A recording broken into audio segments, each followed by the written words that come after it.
100% sure what the game was going to be about. My first incorrect instinct was to make a multiplayer game in the style of Left 4 Dead, where you and 3 other players would fight off waves of monsters who were trying to destroy your hometown. And so I started messing around with the level prototyping tools in Godot, my game engine of choice, to make a sandbox level where I could test out a bunch of different ideas. When I started, I had more of an urban setting in mind, which explains all the right angles and straight lines. But that's probably going to change in the future, so we'll see what happens. Anyways, I quickly threw together a very wonderfully bean-shaped first-person character controller with some basic first-person movement programmed in so that I could move around inside of this new world. And so far, so good.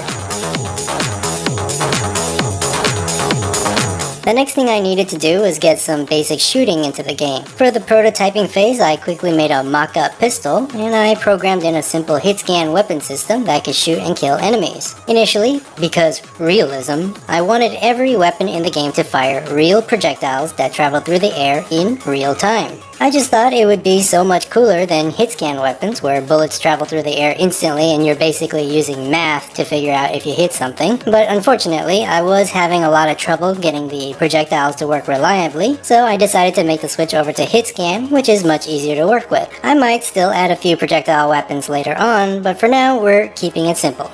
Next, even though these were just prototype enemies, I wanted to give them some cute little eyes so that I could tell which direction they were facing. And then I started working on giving them some AI so that they don't just stand around doing nothing. For the most basic enemy type, I just made it so that they chase after you if you get too close to them. The initial idea going in was to make enemies that would either attack the players or the buildings around them. And so the way these enemies work is that they will first prioritize attacking buildings unless there are player-controlled characters nearby, in which case they'll stop what they're doing and chase after the player. Since the game is no longer about defending a city, this is not really all that useful, but I think I'll keep it around just in case for now.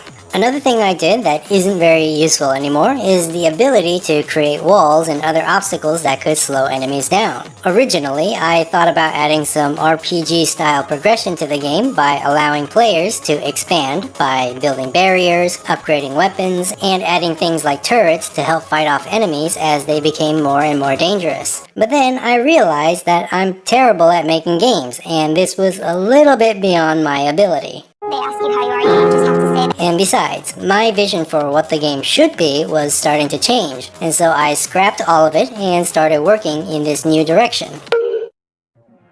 The next idea I had, which, spoiler alert, I ended up having to change as well, is actually inspired by an idea I had for a different game. For this version of the game, the player has a hunger meter that is constantly decreasing, and if it depletes completely, the player starts losing health until they die. This is similar to how hunger works in Minecraft. In order to avoid starving to death, the player has to kill enemies and eat their flesh in order to refill the hunger meter. Eating flesh would also give you some health back, and the idea behind all of it was to encourage players to move fast and be aggressive about killing enemies instead of hiding behind cover or sitting around waiting for your health to regenerate. It's very similar to how games in the Doom franchise work, where you have to actively seek out ammo and health in order to progress. And so as an homage to Doom, I decided to create a double-barrel shotgun as one of the main weapons you'll be using in this game. I quickly modeled a rough-looking shotgun in Blender, it's just a prototype mind you, and then I imported it into Godot and began working on firing animations and adding little extra movements to make it feel like there's an actual person behind the gun. I was really excited for this new direction for the game, and I even went so far as to have the enemies explode into little edible flesh chunks when they died, but then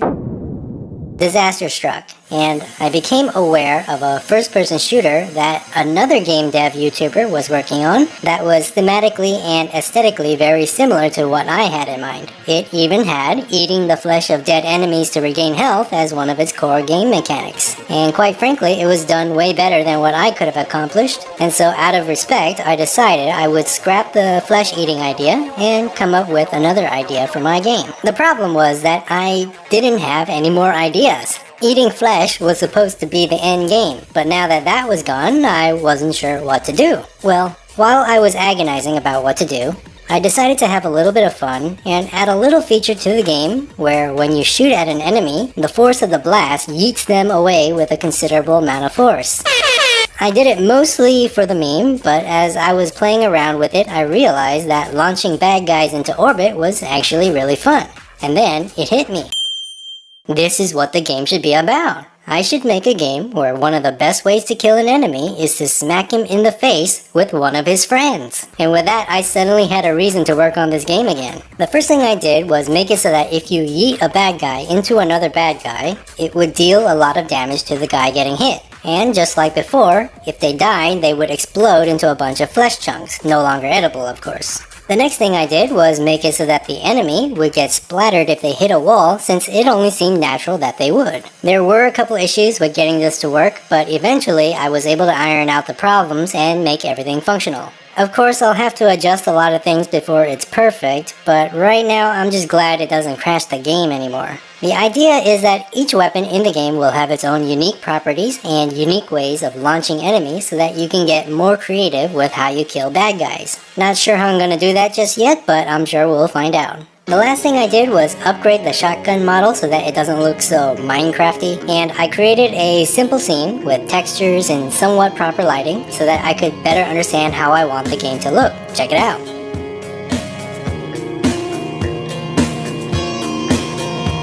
Of course, all of this is going to evolve as I continue working on this game, and this is only a fraction of what I hope to eventually put in the full game, but I hope you enjoyed having a look at what I've been working on when I'm not making tutorial videos. This game has some wacky physics going on, and that means there's all sorts of possibilities for other wacky physics in this game, and so in the next game development video, I want to talk more about that. Anyways, thanks for watching.